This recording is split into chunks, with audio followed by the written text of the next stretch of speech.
لله رب العالمين والصلاة والسلام على سيدنا وحبيبنا وشفيعنا ومطاعنا محمد بن عبد الله وعلى آله وصحبه ومن تبعهم بإحسان إلى يوم الدين.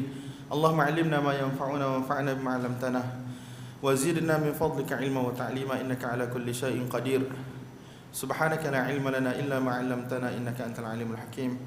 رب اشرح لي صدري ويسر لي أمري واحلل عقدة من لساني يفقهوا قولي آمين. أما بعد. وبالسند المتصل منا إلى الإمام أبي عبد الله محمد بن إسماعيل البخاري رحمه الله رحمة واسعة ونفعنا بعلومه وعلومكم في الدارين آمين. أنه قال باب قول الله تعالى لما خلقت بيدي. Bab yang ke-19, bab firman Allah Subhanahu wa taala terhadap sesuatu yang aku telah ciptakan dengan kedua tanganku.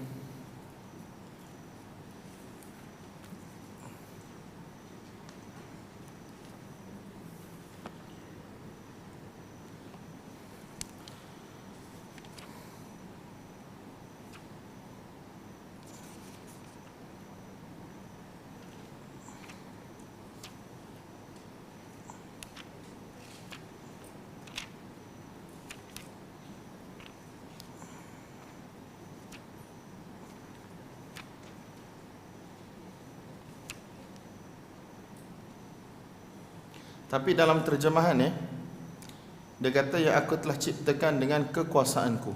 Tak ada kurungan, memang tak ada apa. Terus dengan kekuasaan. Mungkin apa orang cakap, bahagian tuan-tuan tahu kan saya makan terakhir yang dibuat di Sri Petaling ni, dia bahagi kepada hampir 10 ataupun 11 kumpulan. Satu kumpulan tu ada lebih kurang dalam 5 ataupun 6 orang ustaz. Jadi mungkin ini dah dapat kat kumpulan lain kot. Jadi kita boleh tengoklah perbezaan tu macam mana. Yang ni memang tak ada dalam kurungan, tak ada apa. Memang terus kekuasaanku. Jadi tuan-tuan, sebagaimana kita bagi tahu, ahli sunnah mereka mensabitkan lillahi yadan, bagi Allah yadan, dua tangan. Kalau kita terjemah dengan bahasa kita, tangan hakiki. Macam mana? Wallahu a'lam. Kita dah ulang benda ni banyak kali kan, jadi saya rasa kita tak perlu sebut banyak kali. Tapi just isyarat sikit-sikit. Bagi orang yang baru hadir hari ini, mungkin dia terlepas, tak apa, insya-Allah ada rakaman, kena tengok daripada awal. Dan saya pun biasa saya tengok je kuliah saya sendiri, sebab kita nak tahu ada tempat-tempat yang kita tersalah cakap ke apa. Kalau terlalu fatal kesalahan tu, memang kita kena buat pembetulan secara umum lah. Tapi macam saya duk kira semalam, sifat ma'ani 7. Setiap kali saya kira 6 je sampai. Yang ke-7 tu memang tak pernah sebut. Berkali-kali Allah Ta'ala ada 7 sifat ma'ani di sisi Asy'ariyah kan. Kemudian saya kira-kira 6. Lepas tu sebut lagi kira-kira 6. Sebut lagi kira-kira 6. Mana satu lagi? Sifat kalam saya tak sebut. Saya sebut 7 betul. Tapi bila saya kira, kepala otak kita ni, dalam kepala ni banyak benda nak semak, nak sebut kan. Jadi kita tengok 6. Kira-kira lagi lepas tu 6. Kira-kira lagi lepas tu 6. Gitu lah tuan-tuan, bila duduk mengajar ni ataupun duduk di hadapan ni, kita kena fikir apa nak cakap lepas tu. Mata kena tengok buku lagi. Kepala nak proses maklumat, nak proses ayat, nak susun macam mana. Fikir bagaimana nak susun supaya pendengar insya-Allah dapat dengar dengan baik, dapat faham dengan baik. Itulah. Kadang-kadang memang saya dengar, bukan kadang-kadang, kerap saya dengar apa yang saya ajar balik, nak tengok kat mana yang salah, ataupun ada benda yang terlepas pandang, terlepas cakap, terlepas terjemah. Benda-benda gitu, benda biasalah. Wa bihi qala hadatsani Mu'adz bin Fadalah qala hadatsani Hisham an Qatadah an Anas radhiyallahu ta'ala anhu anna Nabiy sallallahu alaihi wa alihi wasallam qala. Ini tuan-tuan hadis berkaitan dengan syafaat. Yajma'ullahu al-mu'minina yawmal qiyamati kadzalika fa yaqulun law istashfa'na ila rabbina hatta yurihana min makanina hadha. Yani sebab dia panjang sangat, saya baca sikit, saya terjemah teruslah. Allah Subhanahu wa taala akan mengumpulkan orang beriman pada hari kiamat. Allah Subhanahu wa taala kumpulkan orang beriman pada hari kiamat.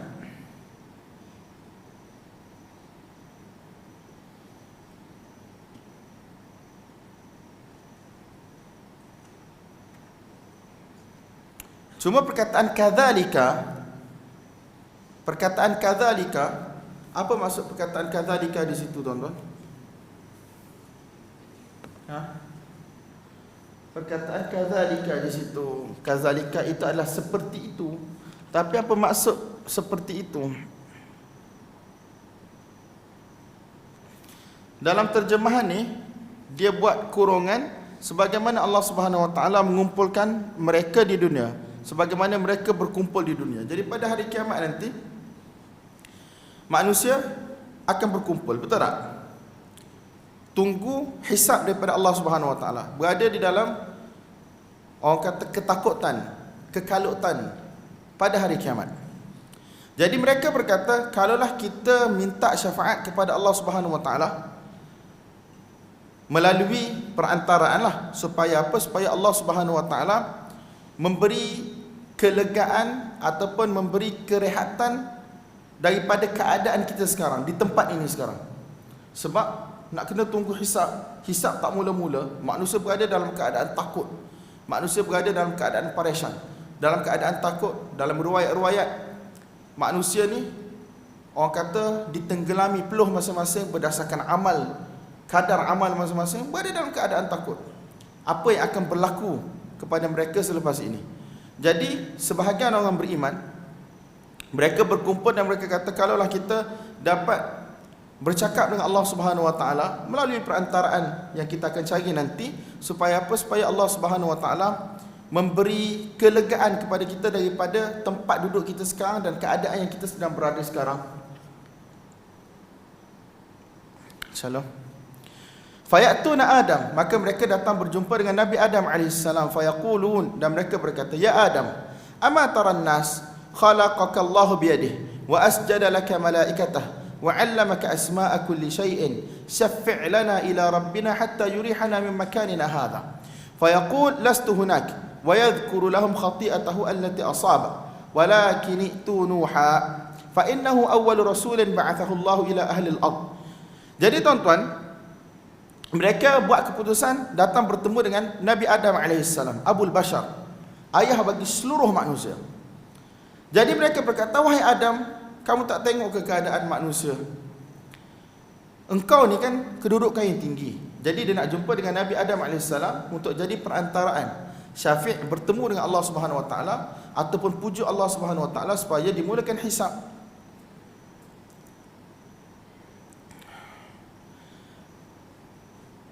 Allah Subhanahu Wa Taala telah menciptakan engkau dengan tangannya. Jadi ulama-ulama salaf mereka mengharamkan untuk takwil perkataan tangan di sini dengan qudrah.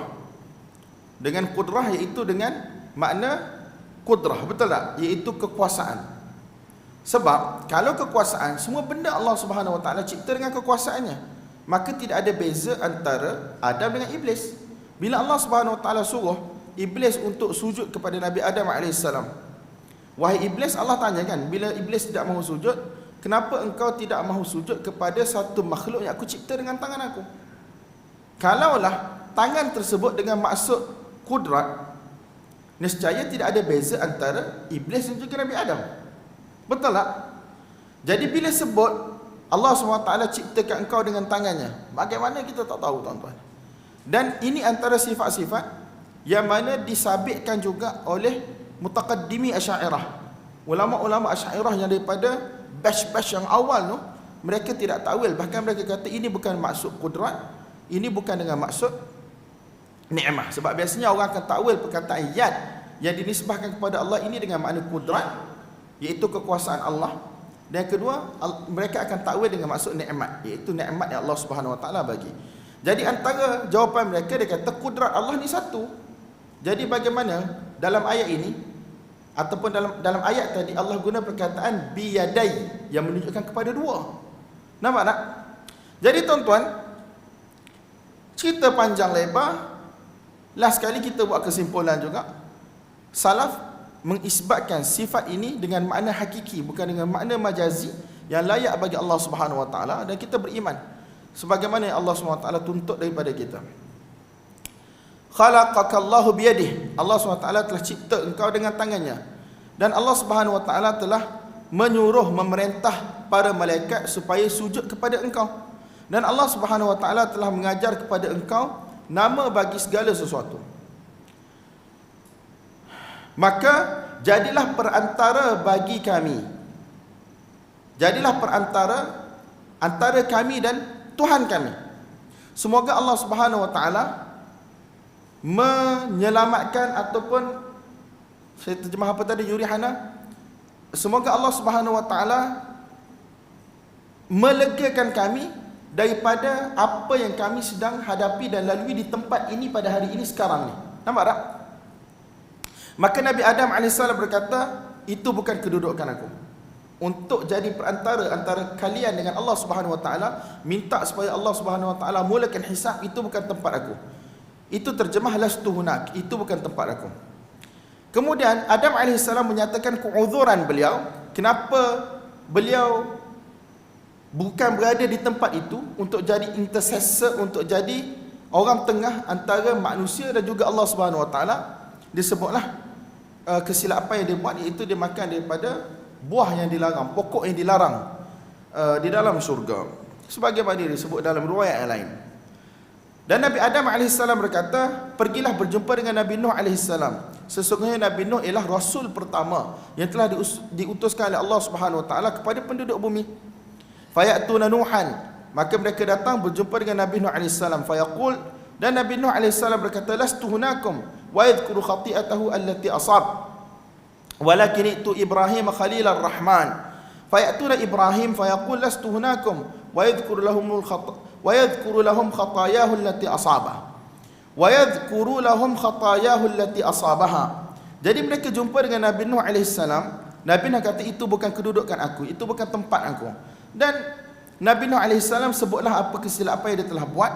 Dan Nabi Nuh kata, pergilah berjumpa dengan Ibrahim, iaitu Khalilur Rahman, kekasih Allah Subhanahu wa taala Ar-Rahman. Maka mereka datang bertemu dengan Nabi Ibrahim AS. Dan Nabi Ibrahim AS berkata, itu bukan kedudukan aku. Dan Nabi Ibrahim AS menyebut kesilapan-kesilapan yang telah dilakukan olehnya. Walakin itu Musa abdan atahu Allahu Taurata wa kallamahu takliman. Nabi Ibrahim kata, pergilah berjumpa dengan Nabi Musa AS, satu orang hamba yang Allah SWT telah beri kepadanya kitab At-Taurah, dan Allah SWT telah bercakap dengan percakapan yang hakiki dengan Nabi Musa AS. Fayatuna Musa fayaqul lastu hunakum wa yadhkuru lahum khati'atahu allati asab. Mereka datang jumpa Nabi Musa. Nabi Musa memberi keuzran yang sama, dia kata, ini bukan kedudukan aku. Dan Nabi Musa bagi tahu kesilapan yang telah dilakukan. Walakin itu Isa abdallahi wa rasulah. Nabi Musa AS kata, pergilah bertemu dengan Isa AS, hamba Allah dan juga Rasulnya. Wa kalimatahu wa ruhah, ini merupakan kalimah. Isa AS ialah kalimah yang Allah Subhanahu wa taala sebutkan, dan ruh yang Allah Subhanahu wa taala tiupkan. Maksudnya senang cerita adalah anak yang lahir tanpa bapa. Nampak tak tuan-tuan? Anak yang lahir tanpa bapa. Sini dia terjemah apa?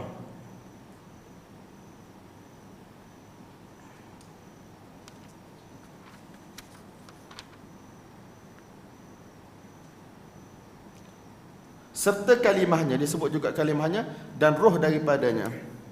Yang senang cerita, kamu ni satu orang Nabi yang mana Allah Subhanahu wa taala telah lahirkan kamu ke dunia tanpa melalui perantaraan bapa. Tak satu mukjizat ataupun satu perkara yang luar daripada akal fikiran manusia biasa, benda itu berlaku. So mereka fayatuna Isa fayaqul, mereka datang bertemu dengan Nabi Isa AS, dan Nabi Isa berkata, lastu hunakum, itu bukan kedudukan aku.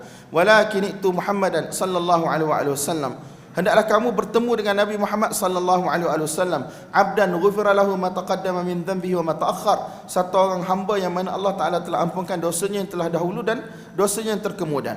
Fayatuni, Nabi kata, mereka datang bertemu dengan aku. Fa antaliqu, aku bergerak. Fa asta'dhinu ala rabbi, aku minta izin dengan Tuhanku. Fa yu'dhanu li alaih, dan aku telah diberi keizinan oleh Allah Subhanahu wa taala. Fa idza ra'aitu rabbi waqa'tu lahu sajidan, bila aku tengok Tuhanku, aku turun sujud kepada Allah Subhanahu wa taala. Fa yad'uni ma syaa Allah an yad'ani, Allah biarkan aku dalam keadaan demikian untuk satu tempoh. thumma yuqalu li, kemudian disebut kepada aku, irfa' Muhammadu wa qul yusma' wasal tu'ta washfa' tushaffa'. Allah dikatakan kepada Nabi sallallahu alaihi wasallam, sini dia guna perkataan thumma yuqalu li, dikatakan kepada aku, tapi tak bagi tahu jelas siapa yang bercakap ni. Dalam riwayat lain nanti akan datang, Allah Subhanahu wa taala sendiri yang bercakap dengan Nabi sallallahu alaihi wasallam. Allah Subhanahu wa taala kata, irfa' Muhammad, angkat kepala engkau daripada posisi duduk, angkat kepala engkau. Wa qul yusma', sebutlah apa yang engkau ingin ucapkan, akan didengar ucapan engkau. Wasal tu'tah, mintalah, engkau akan diberi apa yang engkau minta. Washfa' tushaffa', dan berilah syafaat, akan diterima syafaat engkau. Itu maksud dia tuan-tuan. Washfa' tushaffa', kamu berilah syafaat, nescaya syafaat engkau akan diterima. Maka baginda Nabi sallallahu alaihi wasallam berkata, fa ahmadu rabbi bi mahamida 'allamaniha, maka aku memuji Allah Subhanahu wa taala dengan puji-pujian yang Allah Subhanahu wa taala telah ajarkan kepadaku. Dalam riwayat lain Nabi kata, sekarang aku tak ingat benda tu, tetapi pada hari kiamat nanti Allah Subhanahu wa taala mengajar aku puji-pujian yang mana aku akan sebut di hadapan Allah Subhanahu wa taala sebelum mula untuk minta daripada Allah, dimulakan hisab. Nampak tak? Thumma ashfa'u, kemudian aku memberi syafaat, dengan erti kata aku minta dengan Allah, ya Allah, mulakan hisab. Fa yahuddu li haddan, Allah SWT telah letak satu barrier, pembatasan, maksudnya Allah Subhanahu wa taala bagi kepada Nabi, kamu boleh buat setakat ni, setakat ni. Nampak tak?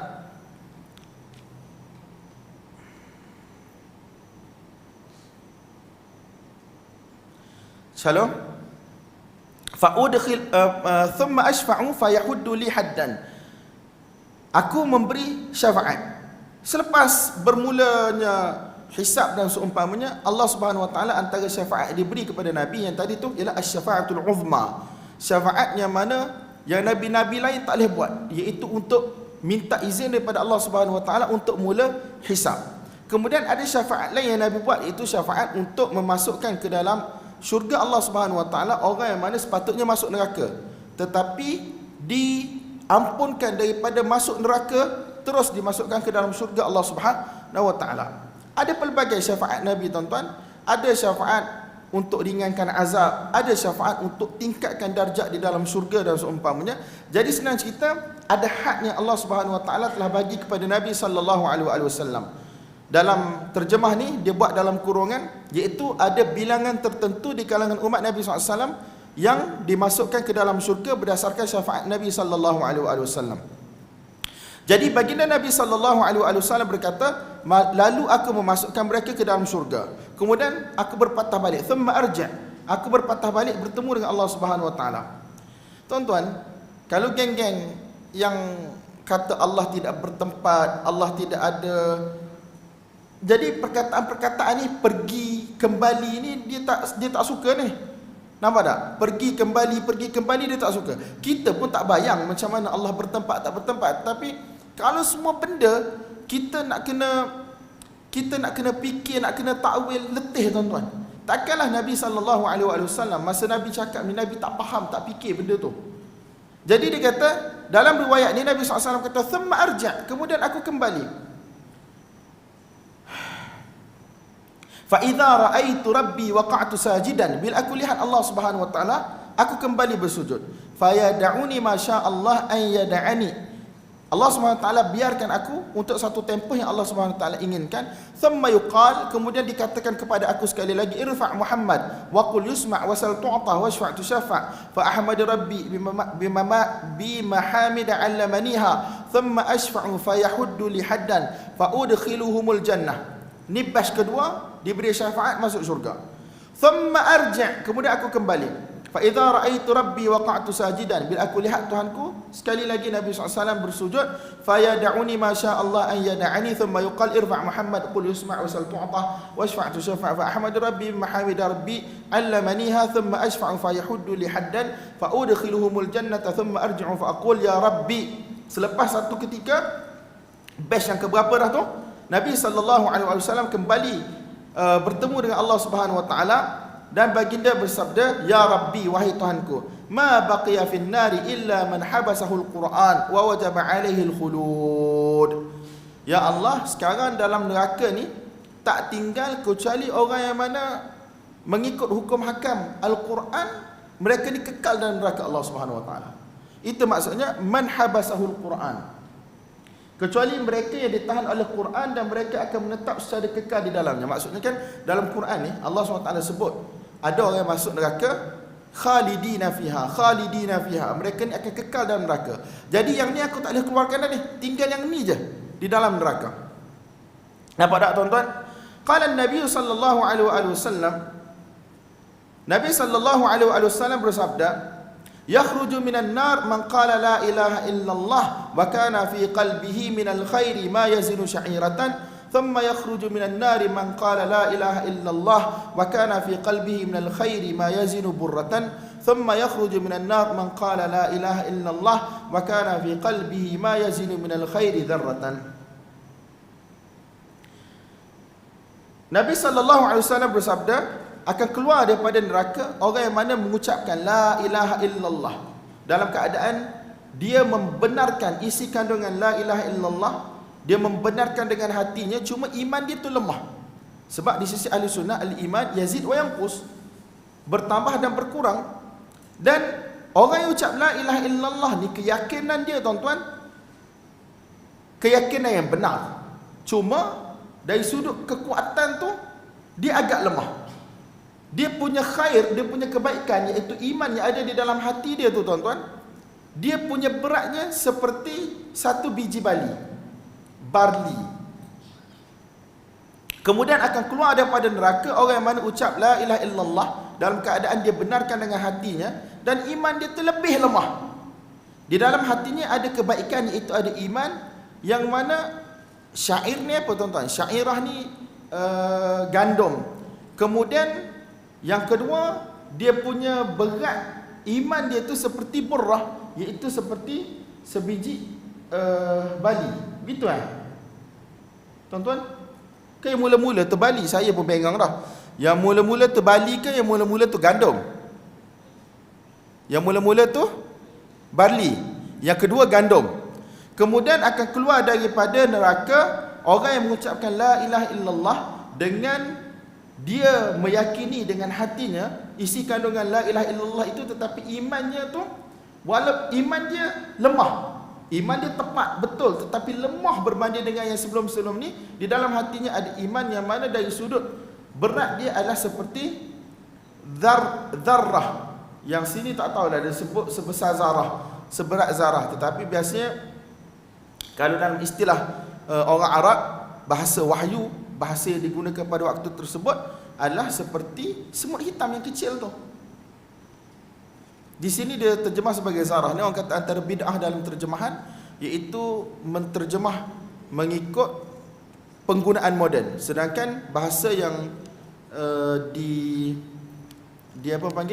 digunakan, yang diketahui, yang diguna pakai pada waktu tersebut ialah dengan makna yang ada pada waktu tersebut. Tuan-tuan, cerita ni panjang ni, hadis syafaat ni, tetapi sebenarnya Imam Bukhari bawa adalah untuk cerita tentang apa? Tentang khalaqakallah biyadi, Allah cipta engkau dengan tangannya. Wa bi qala hadatsana Abu al-Yaman qala akhbarana Shu'aib qala hadatsana Abu Zinad an al-A'raj an Abi Hurairah radhiyallahu ta'ala anhu anna an-nabiy sallallahu alaihi wa sallam anna Rasulullah sallallahu alaihi wa sallam qala yadullahi mal'a la yaghidha nafaqah sahha'ul lail wan nahar wa qala ara'aytum ma anfaqa منذ خلق السماوات والأرض فإنه لم يغض ما في يده وقال عرشه على الماء وبيده الأخرى الميزان يخفض ويرفع. Imam Bukhari rahmatullahi alaih bawa riwayat bahwasanya baginda Nabi sallallahu alaihi wasallam, hadis ni tuan-tuan antara silsilatul dhahab ni, hadis daripada sanad Abu Zinad A'raj daripada Abu Hurairah ni antara sanad yang paling sahih. Orang kata silsilah emas. Baginda Nabi sallallahu alaihi wasallam bersabda, tangan Allah penuh. Kita kena tengok terjemahan. Kita suka tengok terjemahan. Kalau tak kita tak baca dah yang Melayu ni.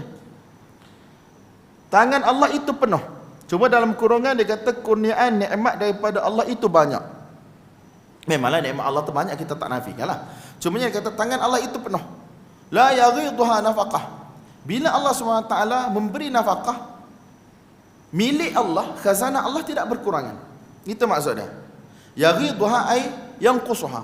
Nafkah perbuatan memberi infak, iaitu memberi rezeki kepada hamba-hambanya, tidak akan menjadikan berkurangan khazanah pemilikan Allah SWT. Sebab Allah Ta'ala dia buat segala sesuatu. Dia bukan macam kita ada sources yang mana terhalang bagi habis. Tak. Allah dia boleh buat apa yang dia nak buat. Jadi khazanah Allah Subhanahu Wa Ta'ala tidak akan putus-putus selagi mana Allah nak buat, Allah boleh buat. Nampak tak? Dan Allah Subhanahu Wa Ta'ala ini sangat pemurah. Sangat pemurah. Pada waktu malam dan juga pada waktu siang. Allah Subhanahu Wa Ta'ala yarzuqu man yasha. Allah Subhanahu Wa Ta'ala memberi rezeki kepada siapa yang dia kehendaki. Macam mana itu? Innahu huwar razzaq, dan dia Allah Subhanahu Wa Ta'ala yang maha memberi rezeki. Waqal, dan Nabi sallallahu alaihi wasallam bersabda, tidakkah engkau lihat apa yang Allah Subhanahu Wa Ta'ala telah berikan kepada makhluk-makhluknya sejak Allah Subhanahu Wa Ta'ala ciptakan 7 petala langit dan 7 petala bumi? Fa innahu lam yaghid ma fi yadihi. Tidak berkurangan apa yang ada di dalam tangan Allah Subhanahu Wa Ta'ala. Dan Nabi SAW bersabda, arshuhu 'alal ma'. Arasy Allah Subhanahu Wa Ta'ala adalah di atas air.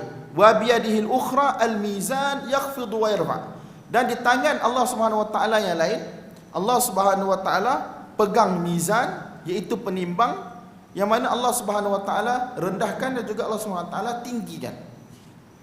Hadis-hadis lagu ni memang geng-geng Jahmiyah, Mu'tazilah memang dia takkan suka, tuan-tuan.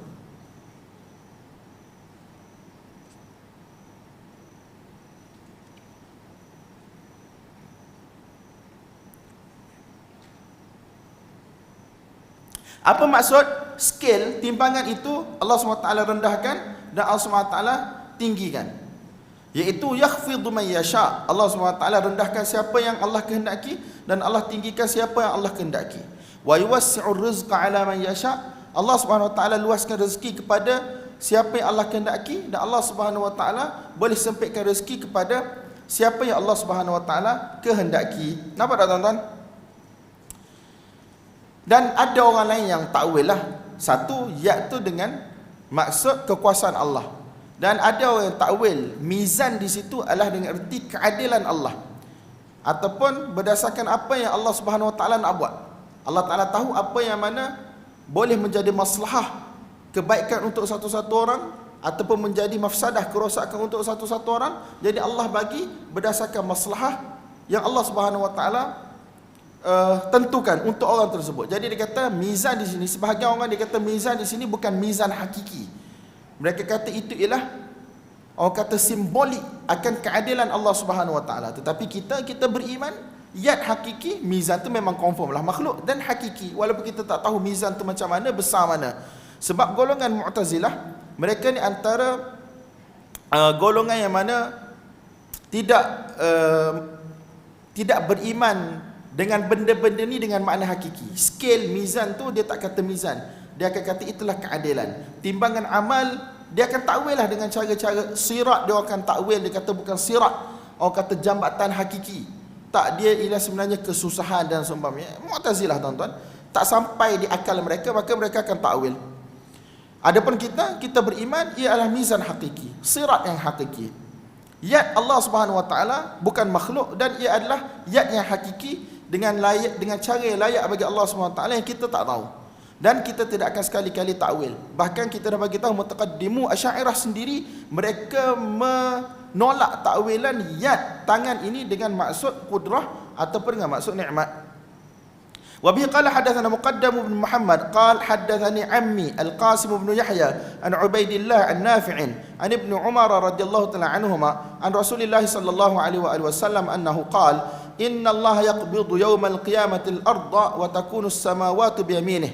Hadis ni kita dah baca semalam kan. Thumma yaqul ana al-malik. Ini kita kata hadis Ibn Umar dalam bab yang saya sebut sebelum ni, wa fihi Ibn Umar. Saya kata lepas 12 hadis kan akan datang, ataupun lepas 12 bab ke 12 hadis, saya tak ingatlah, dia akan datang. Ini tempat dia. An Ibn Umar radhiyallahu ta'ala anhuma an Rasulillah sallallahu alaihi wasallam annahu qala inna Allah yaqbidu yawm al-qiyamati al-ardha wa takunu as-samawati bi yaminihi thumma yaqul ana al-malik. Rawahu Sa'id an Malik.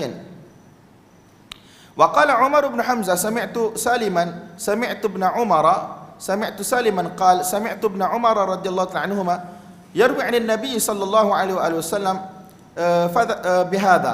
وقال أبو اليمان أخبرنا شعيب عن الزهري قال أخبرني أبو سلمة أن أبا هريرة رضي الله عنه قال رسول الله صلى الله عليه وسلم يقبض الله الأرض. وبه قال حدثنا مسدد أنه سمع يحيى بن سعيد عن سفيان أنه قال حدثني منصور وسليمان عن إبراهيم عن عبيدة عن عبد الله رضي الله تعالى عنهما أن يهوديا جاء إلى النبي صلى الله عليه وآله وسلم فقال يا محمد إن الله يمسك السماوات على إصبع والأراضين على إصبع والجبال على إصبع والشجر على إصبع والخلائق على إصبع ثم يقول أنا الملك. فضحك رسول الله صلى الله عليه وآله وسلم حتى بدت نواجذه ثم قرأ وما قدر الله حق قدره. قال يحيى بن سعيد وزاد فيه فضيل بن عياض عن منصور عن إبراهيم عن عبيدة عن عبد الله رضي الله عنهما عن عبد الله رضي الله عنهم أن النبي صلى الله عليه وسلم عن عبد الله رضي الله عنه أنه قال فضحك رسول الله صلى الله عليه وآله وسلم تعجبا وتصديقا له. Ini tuan-tuan antara hadis yang nufatus sifah, yang menafikan sifat-sifat Allah, dia tak suka. Abdullah bin Mas'ud radhiyallahu ta'ala anhu mengatakan, meriwayatkan bahawa satu orang Yahudi datang bertemu dengan Nabi sallallahu alaihi wasallam. Yahudi tersebut berkata, wahai Muhammad, sesungguhnya Allah Subhanahu wa taala telah memegang 7 petala langit dengan satu jari. Isma' kita terjemah jari. Lagu mana kita tak tahu. Tak payahlah fikir yang panjang tuan-tuan. Wal aradin ala isba', dan bumi-bumi dengan satu jari. Wal jibal ala isba', dan bukit bukau gunung ganang dengan satu jari. Wasyajar ala isba', pokok-pokok dengan satu jari. Wal khalaiq ala isba', dan seluruh makhluk yang lain di atas satu jari. Kemudian Allah Subhanahu wa taala, ini orang kata riwayat yang lebih detail berbanding dengan riwayat sebelum ni, betul tak? Kemudian Allah Subhanahu wa taala berfirman, Anal Malik, akulah Tuhan. Akulah Tuhan. Allah tunggu jawapan. Akulah Raja. Allah Subhanahu wa taala tunggu jawapan. Aina mulukul ard? Di manakah raja-raja di bumi sebelum ini? Nampak tak? Jadi Nabi sallallahu alaihi wasallam telah ketawa. Fadhahikan Nabi sallallahu alaihi wasallam, ataupun fadhahika Rasulullah sallallahu alaihi wasallam. Nabi sallallahu alaihi wasallam ketawa sehingga nampak gigi baginda yang mulia. Kemudian Nabi SAW telah membaca ayat Quran, wa ma qadarullah haqqa qadrih. Dan sesungguhnya umat manusia ni, mereka tidak memuliakan Allah Subhanahu wa taala sebagaimana sepatutnya Allah Subhanahu wa taala dimuliakan. Kenapa tuan-tuan? Dalam keadaan manusia tahu Allah Subhanahu wa taala ialah Tuhan. Allah Subhanahu wa taala ialah penguasa. Allah Subhanahu wa taala di dalam genggamannya 7 petala langit, 7 petala bumi, mampu melakukan segala sesuatu. Still manusia memaksiati Allah Subhanahu wa taala, dan manusia ingkar kepada Allah Subhanahu wa taala. Wa ma qadarullah haqqa qadri. Mereka ni tak pernah memuliakan Allah Subhanahu wa taala sepatutnya. Mereka tak pernah bagi respect kepada Allah Subhanahu wa taala dengan respect yang sepatutnya. Itu maksud ayat tersebut. Dalam riwayat yang lain tuan-tuan, Yahya bin Sa'id ni siapa? Al-Qattan. Dalam riwayat Fudail ibn Iyad daripada Mansur, tuan-tuan, jalur yang pertama Yahya bin Sa'id adalah Al-Qattan daripada Sufyan. Sufyan di situlah Ats-Tsauri. Diriwayatkan daripada Mansur dan juga Sulaiman. Daripada Ibrahim An-Nakhai, daripada Abidah, daripada Abdullah ibn Mas'ud. Kemudian dalam riwayat yang lain daripada jalur Mansur, iaitu jalur siapa? Fudail ibn Iyad. Nampak tak? Daripada jalur Fudail ibn Iyad. Jadi Mansur, dia ada 2 anak murid yang Imam Bukhari bawa di sini. Satu Sufyan Ats-Tsauri, yang kedua ialah Fudail ibn Iyad. Daripada Mansur, daripada Ibrahim An-Nakhai, daripada Abidah, daripada Abdullah ibn Mas'ud. Beliau meriwayatkan bahawasanya Nabi SAW bukan setakat Nabi SAW gelak, satu perbuatan Nabi gelak. Cumanya sahabat ni, dia Abdullah bin Mas'ud, faqih hadhil ummah, faqih umat ini. Dia kata Nabi SAW gelak ta'ajjuban wa tasdiqan lah, kerana ta'ajjub dengan Yahudi, satu agama yang mana telah dirosakkan oleh padri-padri dia, tetapi masih lagi ada benda yang mana betul dalam agama tu. Mereka datang sebut tentang sifat-sifat Allah Subhanahu Wa Taala, dan Nabi gelak itu adalah sebagai membenarkan apa yang disebut oleh Yahudi tersebut. Oh, tempat ni tuan-tuan, dalam kitab-kitab syarah memang dia kata ini adalah takhlid Yahudi. Takhlid Yahudi ni, Yahudi datang macam nak apa orang cakap, nak mainkan Nabi SAW. Dia kata macam nak mainkan Nabi, kemudian Nabi gelak. Ibn Hajar dikritik, dia kata takkanlah Nabi yang diutuskan oleh Allah Subhanahu Wa Taala untuk menerangkan hak dan batil, dia tidak boleh bezakan apa yang Yahudi cakap tu betul atau salah. Sehingga Nabi gelak sampai umat kalau dengar riwayat Nabi gelak ni, umat boleh jadi keliru. Sedangkan Nabi dihantar untuk utuskan, Nabi diutuskan adalah untuk bagi tahu benda yang betul. Jadi Abdullah bin Mas'ud, kalau tuan-tuan tengok ni, nama ni bukan nama orang kecil-kecil ni tuan-tuan. Abdullah bin Mas'ud, Abidah As-Salmani, Ibrahim An-Nakhai, Mansur. Ni bukan sanad kecil-kecil ni tuan, min as-sahih asanid, antara sanad-sanad yang sahih. Nabi SAW gelak ta'ajjuban wa tasdiqan lah. Nabi ta'ajjub dengan kenyataan Yahudi tersebut, dan Nabi benarkan apa Yahudi itu cakap. Ibn Hajar rahmatullahi alaih dalam Fathul Bari, dia kata Ibnu Khuzaimah dalam kitab Tauhid, dia antara orang yang sangat marah apabila ada orang cakap Nabi gelak ini sebagai tanda mengingkari. Saya tak tahulah bagaimana gelak untuk ingkar ni tuan-tuan. Saya tak tahu gelak untuk ingkar ni macam mana, dalam konteks macam mana. Ada orang gelak tapi niat dia lah untuk ingkar. Tetapi kalau ikut dalam zahir riwayat ni, Nabi SAW gelak ta'ajjuban wa tasdiqan lah. Nabi gelak kerana ta'ajjub dengan apa Yahudi itu cakap, dan untuk benarkan apa Yahudi itu cakap. Ibn Hajar rahmatullahi alaih, selepas dia bahas panjang lebar dakwaan bahawa inilah takhlid, orang kata racun-racun yang cuba dimasukkan oleh Yahudi tersebut, Ibn Hajar nukilkan kenyataan Ibn Khuzaimah dalam kitab Tauhid tadi. Jadi tuan-tuan, saya teringat apa yang Imam Bukhari rahmatullahi alaih riwayatkan daripada sebahagian ulama. Tak silap saya Abdullah ibn Mubarak dalam kitab Dia Khalq Af'alil Ibad, dia kata kami tak ada masalah kalau kami nak riwayatkan kalam Yahudi dan Nasara. Nampak tak? Tetapi kami bermasalah untuk kami riwayatkan kalam Jaham bin Safwan. Dia kata semua agama dalam dunia ni beriman, termasuk Yahudi dan Nasara, Allah Subhanahu Wa Taala ala arsyihi fawqa sab'i samawati. Tetapi Jahmiyah kata laisa 'alal arsy, tidak ada Tuhan di atas arasy. Kata dia kata akidah kita serupa akidah Yahudi. Di sisi ulama salaf, Imam Bukhari riwayat akidah puakmu ni hak tak serupa dengan akidah semua agama yang dalam dunia ni. Wallahu alam, tapi mungkin orang akan takwil kenyataan Imam Bukhari tu. Kita baca je tapi tak faham. Ada orang lain dia baca tapi dia faham. Wallahu alam. Kita cakap apa yang kita imani dan apa yang kita i'tiqad. Orang lain dia nak cakap apa yang dia faham, terpulang pada dia. Masing-masing kena sediakan jawapan di hadapan Allah Subhanahu Wa Taala. Hanya Allah yang tahu hati kita, niat kita tu untuk menang berdebat ke ataupun memang dia i'tiqad. Dan kalau kita i'tiqad tu, kita ada sandaran yang betul ataupun sandaran tak betul. Kita nak sandar akal kita, memang kita tak mampu tuan-tuan. Tapi kita sandar pada para imam. Kalau imam kata inilah akidah yang telah diwarisi daripada Nabi, sahabat, tabi'in atau tabi'in, kita ikut. Dan saya selalu sebut, benda-benda yang kita tak mampu faham, yang tidak bersifat usul, melibatkan iman kufur tuan-tuan, kita serahkan pada Allah Subhanahu Wa Taala.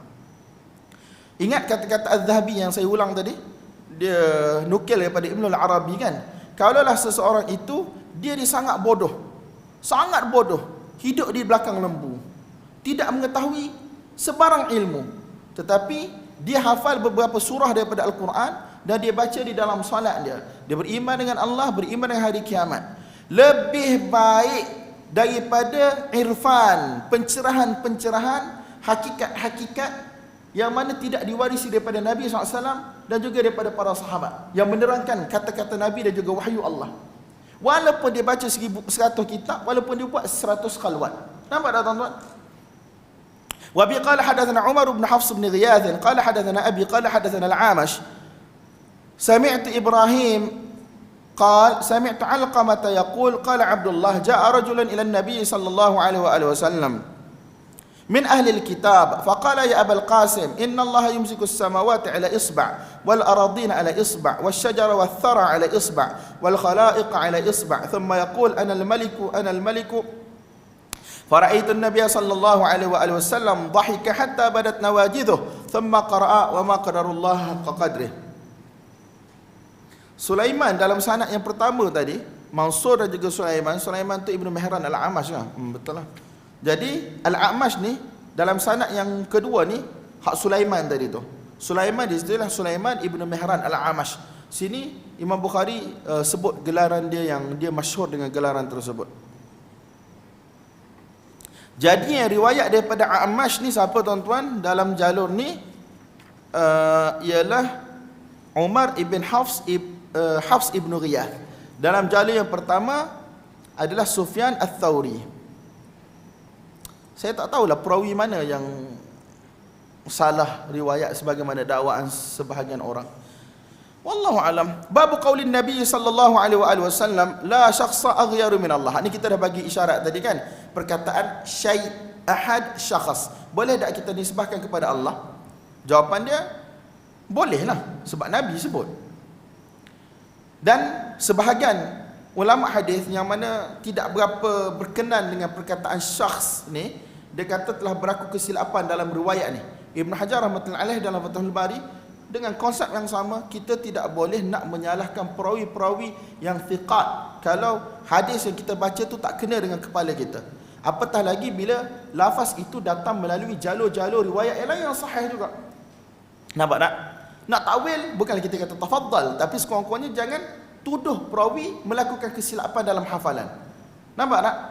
Wa bi qala hadatsana Musa bin Ismail at-Tabuzaki qala hadatsana Abu Awanah qala hadatsana Abdul Malik an Warrad katib al-Mughirah an al-Mughirah radhiyallahu ta'ala anhu annahu qala Sa'd bin Ubadah radhiyallahu ta'ala anhu law ra'aytu rajulan ma'a imra'ati la darabtuhu bisayfi ghaira musaffahin فبلغ ذلك رسول الله صلى الله عليه وآله وسلم فقال تعجبون من غيرة سعد والله لأنا أغير منه والله أغير مني ومن أجل غيرة الله حرم الفواحش ما ظهر منها وما بطن ولا أحد أحب إليه العذر من الله ومن أجل ذلك بعث المبشرين والمنذرين ولا أحد أحب إليه المدحة من الله ومن أجل ذلك وعد الله الجنة وقال عبيد الله بن عمرو عن عبد الملك لا شخص أغير من الله.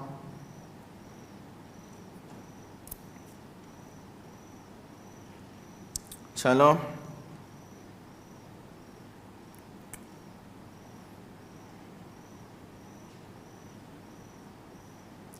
Jadi tuan-tuan, dalam hadis ni Nabi SAW, Sa'ad bin Ubadah, dia kata, kalau aku lihat satu orang lelaki bersama dengan isteriku melakukan perbuatan terkutuk, perbuatan terkeji, nescaya aku akan penggal kepala dia dengan pedang. Ghaira musaffahin ni, aku akan penggal kepala dia menggunakan bahagian yang tajam tu. Maksudnya aku akan pancunglah kepala dia. Jadi apa yang disebut oleh Sa'ad bin Ubadah ini sampai kepada baginda Nabi SAW. Yalah tuan-tuan, sepatutnya apabila seorang lelaki, na'udzubillah, la qaddarallah, dia lihat isteri dia melakukan perbuatan terkeji, terkutuk, dia boleh mana boleh dia buat hudud, hukuman hudud untuk bini dia sendiri. Dia kena bawa 4 orang saksi, betul tak? Macam kisah Uwaimir Al-Ajlani tu, sehingga turunnya ayat li'an tu kan. Kalau dia tak boleh bawa 4 orang saksi untuk dia bebaskan diri dia daripada kena sebatan qadhaf kerana menuduh tanpa saksi, dia kena sumpah li'an lah. Suami dan juga isteri sumpah li'an. Tapi Sa'ad bin Ubadah ni, ya, satu orang lelaki tuan-tuan, possessiveness, orang yang mana menjaga, orang kata hak-hak Allah, hukum hakam Allah, kaum keluarga dia. Tiba-tiba berlaku benda ni depan mata dia. Sampailah berita tu kepada Nabi SAW. Maka Nabi SAW tanya, adakah kamu berasa pelik dengan kegairahan Sa'ad ibn Ubadah? Sebab apa tuan-tuan? Mestilah rasa pelik. Satu orang manusia tuan-tuan, sepatutnya bila dia tahu hukum Allah, macam mana dia nak marah pun, dia kena taqayyud dengan hukum Allah. Dia kena ikat diri dia dengan hukum Allah. Memang dia nak marah. Siapa tak marah tuan-tuan? Bila tengok, na'udzubillah, la qaddarallah, isteri yang mana dia sayang, yang mana dia susah payah kerja untuk bagi nafkah, yang dia pelihara, yang dia jaga, ibu kepada anak-anak dia bersama dengan lelaki lain. Marah mesti marah, tetapi satu orang mukmin dia tetap dia kena taqayyud, dia kena ikat diri dia dengan hukum Allah. Nabi kata, mesti kamu rasa peliklah dengan Sa'ad bin Ubadah. Dia punya gairah, perasaan cemburu dia ataupun possessiveness yang dia rasa nak marah tu, mesti kamu rasa pelik. Dia kata, wallahi demi Allah, aku lebih gairah lagi berbanding dengan Sa'ad, dan Allah Subhanahu wa taala lebih gairah lagi berbanding dengan aku. Kalau kita kata kita dicemburu dalam bab hukum hakam Allah ni, Allah SWT semua lebih cemburu berbanding dengan kita semua. Nampak tak tuan-tuan? Kemudian oleh demikian, kerana gairahnya Allah Subhanahu Wa Taala, Allah Subhanahu Wa Taala telah mengharamkan perkara-perkara yang keji, zina dan seumpamanya ni, sama ada yang jelas ataupun yang tersembunyi. Ma zahara minha wa ma batan. Benda yang jelas atau yang terpuji, benda yang jelas ataupun tersembunyi, selagi mana dia ialah fahishah, benda yang keji, Allah Subhanahu Wa Taala tidak suka. Allah Subhanahu Wa Taala telah letak boundary, Allah Taala telah letak barrier, Allah Subhanahu Wa Taala telah letak batasan. Jangan sekali-kali kamu semua, wahai hamba-hambaku, pergi untuk langgar batasan tersebut. Allah tak suka. Dan Allah Subhanahu Wa Taala adalah satu orang yang mana paling suka memberi keuzuran kepada hamba-hambanya. Betul tak? Sebagaimana kita jumpa hadis semalam, tidak ada seorang pun lebih penyabar berbanding dengan Allah Subhanahu Wa Taala. Mereka mendakwa Allah ada anak, fayu'afihim wa yarzuquhum. Allah Subhanahu Wa Taala bagi kesihatan pada mereka. Allah Subhanahu Wa Taala jaga mereka, pelihara mereka, bagi rezeki pada mereka. Jadi Allah Subhanahu Wa Taala ni tak ada satu orang pun yang lebih suka memberi keuzuran kepada orang lain. Maksudnya bagi excuse, tidak cepatkan hukuman, tidak azab terus berbanding dengan Allah Subhanahu Wa Taala. Oleh sebab itu, Allah Subhanahu Wa Taala telah mengutuskan pada Nabi untuk memberi berita gembira dan untuk memberi peringatan. Wa ma kunna mu'adzibin hatta nab'atha rasula. Allah kata, kami tidak akan sekali-kali mengazab sesuatu kaum sehinggalah kami beri kepada mereka, hantar kepada mereka rasul untuk beri berita gembira dan juga memberi peringatan kepada mereka. Nampak tak? Sampai dalam hadis dalam Bukhari, Nabi SAW kata Allah memberi uzur, iaitu Allah akan menerima uzur daripada seseorang itu sehinggalah dia sampai umur 60 tahun. Kalau lepas umur 60 tahun tuan-tuan dia tidak bertaubat lagi, hak tu memang masalah lah. Bahkan dalam Quran dua tempat Allah sebut bila dah sampai umur 40, sepatutnya kita ni tuan-tuan sentiasa muhasabah diri setiap hari, doa pada Allah Subhanahu Wa Taala. Semoga Allah SWT tetapkan kita di atas iman, di atas jalan yang betul, jaga diri kita, keluarga kita, zuriat kita, supaya kita buat amal saleh dan seumpamanya. Umur 40 tuan-tuan. Walamma balagha 40 sanatan, kallamma balagha, saya tak ingatlah. Bila sampai umur 40, balagha 40 sanatan, qala rabbi auzi'ni an ashkura ni'mataka allati an'amta alayya wa ala walidayya wa an a'mala salihan tardah. Kita ni dituntut supaya apa? Sentiasa berdoa kepada Allah, bersyukur di atas nikmat-nikmat Allah, apa yang Allah bagi kepada kita, Allah bagi pada kaum keluarga kita, dan minta supaya Allah pelihara kita, bagi kepada kita taufik untuk melakukan amalan-amalan yang soleh. Sepatutnya macam tu tuan-tuan, sebab kita semua hampir kepada kubur, hampir kepada kematian. Tetapi 20 tahun tuan-tuan, selepas umur 40 ni sampai umur 60, kalau dia tu tak berubah lagi, a'dzarallah, iaitu qata'allahul uzur. Allah Subhanahu Wa Taala kerak dah keuzuran daripada dia. Maksud kalau dia tak berubah lepas umur 60 tuan-tuan, itu memang na'udzubillah, la qaddarallah, kalau dia mati dalam keadaan su'ul khatimah. Jadi Allah Subhanahu Wa Taala suka memberi keuzuran, excuse, tak apa, hantar nabi demi nabi, rasul demi rasul, ulama demi ulama. Allah Subhanahu Wa Taala tidak cepatkan azab untuk umat ini. Allah Subhanahu Wa Taala hantar peringatan demi peringatan. Bahkan kita tahu riwayat-riwayat, kalaulah manusia berterusan melakukan dosa kepada Allah, penuh antara langit dan bumi, mati dalam keadaan penuh dosa, tetapi tidak mensyirikkan Allah Subhanahu wa taala, Allah Subhanahu wa taala kata apa? Aku akan bagi keampunan kepada kamu sebanyak dosa yang kamu lakukan. Nampak dalam hadis yang masyhur, dalam hadis 40 tu kan, kalaulah seseorang itu datang berjumpa aku biqurabil ard, penuhlah, kita terjemah mudah, antara langit sampai ke bumi, bumi sampai ke langit, dosa kepada Allah Subhanahu wa taala, tetapi dia mati dalam keadaan dia tidak mensyirikkan aku akan datang kepadanya sepenuh itu juga dengan keampunan. Innallaha la yaghfiru an yushraka bih wa yaghfiru ma duna dzalika liman yasha. Allah SWT boleh ampunkan semua dosa tuan-tuan kecuali syirik. Bahkan dalam Sahih Muslim, kalaulah ada manusia yang mana dia tidak melakukan dosa, nescaya Allah akan mematikan mereka. Allah akan datangkan satu kaum yang mana mereka melakukan dosa, kemudian mereka bertaubat, Allah akan ampunkan mereka. Dalam riwayat kita akan jumpa nanti insya-Allah, manusia bila dia berdosa, dia bertaubat sebab dia tahu ada Tuhan yang mengampunkan dosa dia, maka Allah ampunkan. Lepas tu manusia lemah tuan-tuan, melakukan dosa lagi, dia bertaubat sebab dia tahu dia ada Tuhan yang mana akan ampunkan dosa dia, maka Allah ampunkan dosa dia. Lepas satu ketika dia terjebak dalam dosa lagi, tetapi dia tidak biarkan diri dia dalam keadaan berdosa dan putus asa. Dia minta ampun, bertaubat kepada Allah kerana dia tahu dia ada Tuhan yang mana mengampunkan dosa, Maha Pengampun. Allah akan terima taubat dia tuan-tuan, dan Allah Subhanahu wa taala akan ampunkan dosa dia. Jadi Allah Subhanahu wa taala tidak ada satu orang pun yang lebih suka memberi excuse, keuzuran, iaitu menerima keuzuran daripada hamba-hambanya melainkan Allah Subhanahu wa taala. Dan tidak ada satu orang pun yang mana lebih suka untuk dipuji berbanding dengan Allah Subhanahu wa taala. Oleh sebab itu Allah Subhanahu wa taala telah menjanjikan untuk umat manusia ini syurga. Dalam riwayat lain, Ubaidullah ibn Amr daripada Abdul Malik, tadi riwayat yang atas daripada riwayat Abu Awanah, Abdullah ibn Waddah al-Yashkuri, dia riwayat daripada Abdul Malik daripada Warrad. Hak ni riwayat yang kedua ni, Ubaidullah bin Amr daripada Abdul Malik, dengan lafaz apa? Instead of sebut la ahad, tidak ada seorang pun, dia riwayat dengan perkataan la syakhsa. Kita bahasa Melayu, kita sebut tidak ada satu orang pun juga. Nampak tak?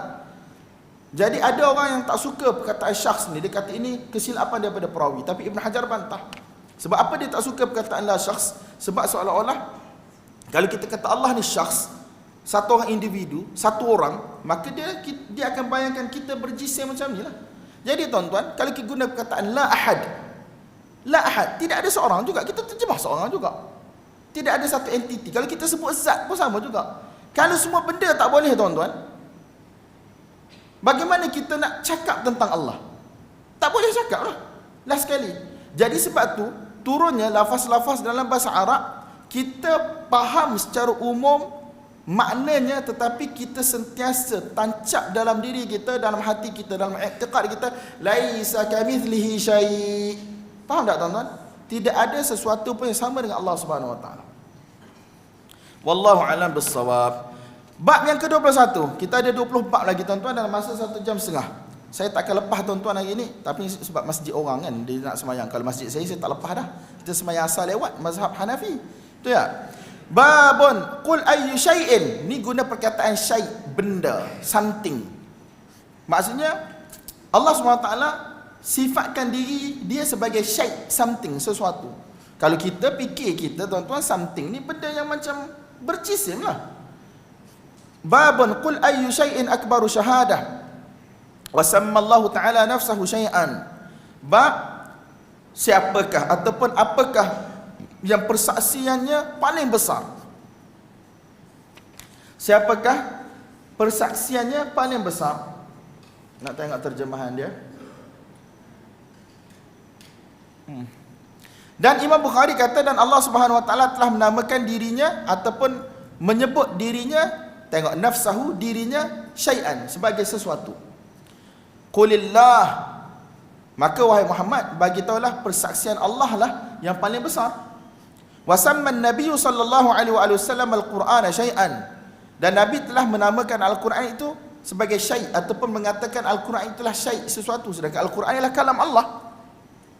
Wa huwa sifatun min sifatillah, Al-Quran itulah salah satu daripada sifat-sifat Allah, tapi Nabi guna perkataan syai' untuk merujuk kepada Al-Quran. Wa qala, dan Allah Subhanahu wa taala telah berfirman, kullu syai'in halikun illa wajhah. Jadi semua benda akan hancur binasa kecuali wajah Allah, iaitu zat Allah Subhanahu wa taala. Wa bi qala hadatsana Abdullah bin Yusuf qala akhbarana Malik an Abi Hazim an Sahl bin Sa'd radhiyallahu ta'ala anhu annahu qala anna an-nabiy sallallahu alaihi wa alihi wasallam qala an-nabiy sallallahu alaihi wa alihi wasallam li rajulin am'aka min al-Qur'ani shay qala na'am suratu kadza wa suratu kadza li suwarin sammaha. Nabi sallallahu alaihi wa alihi wasallam telah bertanya kepada satu orang lelaki di kalangan sahabat, adakah engkau memiliki sesuatu daripada Al-Quran? Maksudnya, adakah engkau menghafal sesuatu daripada Al-Quran? Jadi syai' ini sesuatu, tuan-tuan, sesuatu daripada Al-Quran. Sedangkan Al-Quran itulah kalam Allah. Kalam Allah ni bukan makhluk. Tetapi Nabi guna perkataan syai' yang kalau kita fikir dengan akal kita ni, tuan-tuan, dalam kehidupan seharian, syai' inilah benda yang mana mahsus, hissi, tangible. Kita boleh sentuh, kita boleh rasa, kita boleh pegang, kita boleh hidu, kita boleh bau. Jadi adakah bila Nabi guna syai' ini, Nabi menjisimkan Allah? Tidak. Ini dari sudut apa? Dari sudut penggunaan, perkataan. Sebab apa, tuan-tuan? Kalau tak, kita tak boleh bercakap langsung tentang Allah. Allah tak boleh nak terang pasal diri dia. Betul tak? Sebab perkataan yang kita guna dalam bahasa Arab adalah makna yang difahami oleh manusia, dan makna itu ada pada manusia. Jadi sebab tu kita tak cakap panjang, kita kata benda ni kita boleh faham secara umum, tetapi kaifiat, hakikat bagaimana, itu kita serahkan kepada Allah Subhanahu wa taala. Kaedah di sisi kita, percakapan berkaitan dengan sifat adalah seperti percakapan berkaitan dengan zat. Kalau zat Allah kita tak boleh faham, kita tak tahu hakikat. Begitulah juga sifat Allah Subhanahu wa taala kita tak boleh faham, kita tak tahu hakikatnya. Percakapan sebahagian daripada sifat adalah sama dengan percakapan dengan sifat-sifat yang lain. Kalau kita boleh sabitkan kehidupan bagi Allah, kita boleh sabitkan pendengaran bagi Allah, kita boleh sabitkan penglihatan bagi Allah, kita boleh sabitkan kuasa bagi Allah, kita boleh sabitkan iradah, keinginan bagi Allah, dan kita boleh sabitkan sifat berkata-kata bagi Allah, dan kita nafikan sama dengan sifat-sifat makhluk. Kita kata sifat ini wujud pada Allah, tetapi tidak sama dengan sifat makhluk. Begitulah juga sifat-sifat Allah yang lain. Apabila ulama kata inilah sifat Allah, maka begitulah juga kita kata ia sifat Allah tidak akan sama dengan sifat-sifat makhluk. Nampak tak, tuan-tuan? Kalau kita kata Allah hidup, tak sama dengan hidup makhluk. Begitulah juga kita kata Allah Subhanahu wa taala turun, tidak sama dengan turun makhluk. Tapi kita tak cakap yang panjang, tuan-tuan, nanti kita sendiri yang pening. Betul tak? Janganlah ulang main panjang, kita sendiri yang pening. Bab wa kana arshuhu 'alal ma' wa huwa rabbul 'arsyil 'azim. Bab Allah SWT berfirman, dan arasy Allah Subhanahu wa taala, dan arasy ni kalau kita terjemah dalam bahasa Melayu macam katil lah, macam singgah sana. Kalau sekarang mungkin couch, sofa yang cantik tu kan. Wa kana arshuhu 'alal ma', berada di atas air. Dan Allah SWT berfirman, dan dialah Tuhan bagi arasy yang besar. Qala Abu Aliyah istawa ila as-sama' irtafa. Imam Bukhari kata istawa ila as-sama' ay irtafa, meninggi. Fasawwahunna, terjemahannya ialah khalaqahunna. Allah SWT telah cipta inilah langit bumi itulah. Betul kan? Telah cipta langit bumi itu. Fasawwahunna, telah cipta langit itu. Fasawwahunna sab'a samawat. Salah. Kemudian waqala Mujahid istawa ay ala al-'arsy, meninggi di atas arasy. Waqala Ibn Abbas berkata al-Majid ialah al-Karim, yang kita kata yang mulia, yang bernilai, berharga tinggi. Wal wadud, al-wadud iaitu al-habib, yang disukai ataupun yang menyukai. Fa'il boleh datang dengan erti fa'il ataupun maf'ul. Allah menyukai hamba-hambanya dan dia disukai oleh hamba-hambanya.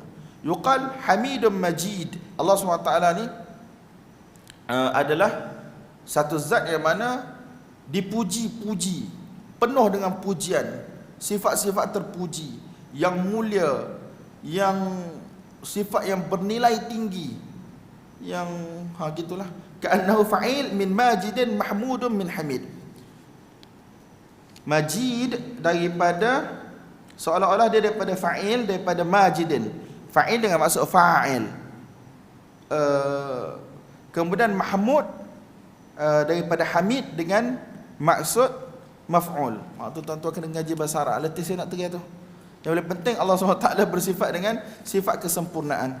Wa bi qala hadatsana Abdan an Abi Hamzah an al-Amash an Jami' ibn Shaddad an Safwan ibn Muhriz an Imran ibn Husain radhiyallahu anhu annahu qala inni 'inda an-nabiy sallallahu alaihi wasallam id ja'ahu qaumun min bani Tamim faqala iqbalu al-bushra ya bani Tamim qalu bashartana fa'atina فدخل ناس من أهل اليمن فقال اقبلوا البشرى يا أهل اليمن إذ لم يقبلها بنو تميم قالوا قبلنا جئناك لنتفقه في الدين ولنسألك عن هذا الأمر ما كان قال كان الله ولم يكن شيء قبله وكان عرشه على الماء ثم خلق السماوات والأرض وكتب في الذكر كل شيء ثم أتاني رجل فقال يا عمران أدرك ناقتك فقد ذهبت فانطلقت أطلبها فإذا السراب ينقطع دونها وَيْمُ اللَّهِ لَا وَدِدْتُ أَنَّهَا قَدْ ذَهَبَتْ وَلَمْ أَقُمْ. Imran ibn Husain radhiyallahu anhu dia kata, aku bersama dengan Nabi sallallahu alaihi wasallam ketika mana satu kumpulan daripada Bani Tamim datang bertemu dengan Nabi sallallahu alaihi wasallam. Nabi SAW kata kepada kumpulan Bani Tamim tadi, iqbalul bushra ya Bani Tamim, terimalah berita gembira. Berita gembira apa? Kata Ibn Hajar di dalam Fathul Bari, berita gembira apa? Sesiapa yang mana masuk Islam, maka dia akan selamat daripada kekal di dalam neraka Allah Subhanahu Wa Taala. Nampak tak? Kemudian tak tahulah Bani Tamim ni siapa yang datang, tuan-tuan. Dia kata apa? Basyartana, kamu dah bagi berita gembira kepada kami. Fa'atina, sekarang bagi something kepada kami dari bentuk dunia, dalam bentuk keduniaan. Fa'atina basyartana, okey, kamu dah cakap apa kamu nak cakap, berita gembira whatsoever, tapi sekarang bagilah kami something. Nampak tak? Nabi tak suka.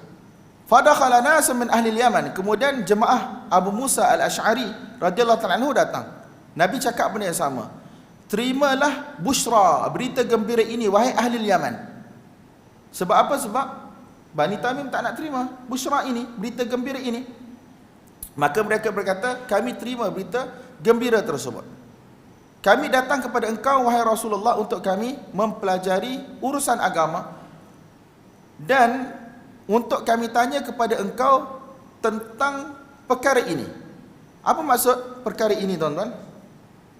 Iaitu tentang permulaan ciptaan dunia ini. Apa yang mula-mula wujud? Apa yang mula-mula dicipta oleh Allah Subhanahu Wa Taala? Baginda Nabi sallallahu alaihi wasallam berkata, Allah wujud awal tanpa permulaan. Kan Allah wujud awal tanpa permulaan. Walam yakun syai'un qablah, tidak ada sesuatu pun yang mendahului Allah Subhanahu Wa Taala. Dan arasy Allah Subhanahu Wa Taala di atas air. Kemudian Allah Subhanahu Wa Taala menciptakan 7 petala langit dan juga bumi. Dan Allah Subhanahu Wa Taala telah menulis segala sesuatu di dalam az-zikr. Az-zikr di sini ialah Lauhul Mahfuz. Jadi di sini, tuan-tuan, Imam Bukhari punya tajuk bab tadi apa? Arasy Allah Subhanahu Wa Taala di atas air. Kemudian Allah cipta 7 petala langit, 7 petala bumi.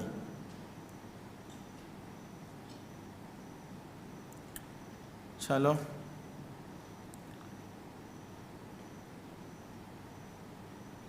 Kemudian Imran ibn Husain, dia berada dalam majlis Nabi sallallahu alaihi wasallam tu. Dia kata, datang seorang lelaki kepadaku dan dia berkata, wahai Imran, pergilah kejar unta kamu, sesungguhnya unta kamu telah terlepas, telah terlucut. Maka